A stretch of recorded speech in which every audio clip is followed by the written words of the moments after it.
అందరికీ నమస్కారం అండి. ఇప్పుడు మనకి ఎక్కువగా రాజీవ్ యువ వికాస్ లోన్ గురించి చాలా వరకు అందరి దగ్గర అదే విషయం వస్తుంది కదా. సో దాని గురించి మనం ఇప్పుడు తెలుసుకుందాం. రాజీవ్ యువ వికాసం లోన్ ఎలా అప్లై చేయాలి, ఏం కావాలి, అందులో ఇప్పుడు వచ్చిన ఏం సవరణలు వచ్చాయో ఒక్కసారి చూద్దాం. ఇంతకుముందు అయితే రేషన్ కార్డు ఉన్న వాళ్ళే అప్లై చేసుకోవాలి అని చెప్పారు. కానీ ఇప్పుడు రేషన్ కార్డ్ లేకున్నా కూడా మనం అప్లై చేసుకోవచ్చు. దానికి ఏమేం కావాలో చూద్దాం.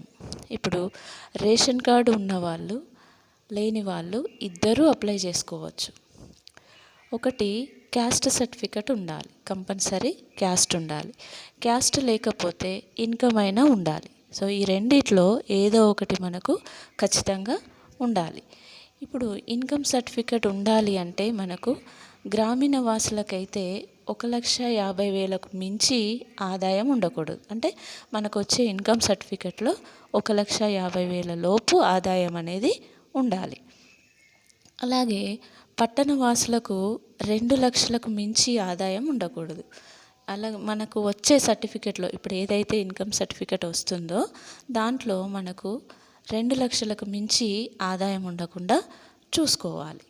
ఇంకొకటి వ్యవసాయదారులు కూడా అప్లై చేసుకోవచ్చు. అంటే అందరూ అప్లై చేసుకోవచ్చు, కానీ వ్యవసాయదారులకు ఏంటి అంటే 21 సంవత్సరాల నుంచి 61 సంవత్సరాల వరకు వయోపరిమితి అనేది ఉంది.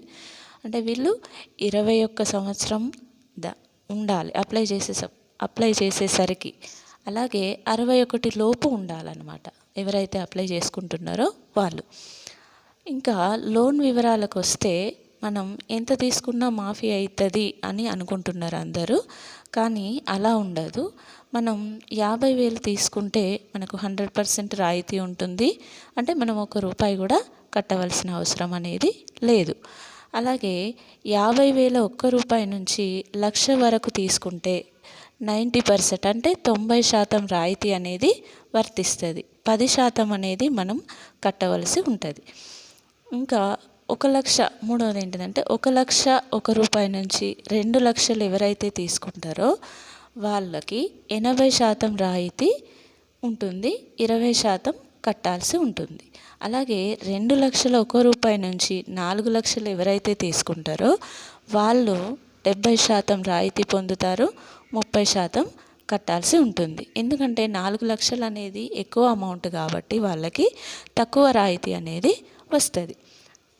తర్వాత ఇంకొక విషయం ఏంటి అంటే మనకు ఇందులో కావాల్సినవి ఏంటేంటి అంటే కంపల్సరీ ఉండాల్సినవి ఏంటియో చూద్దాం.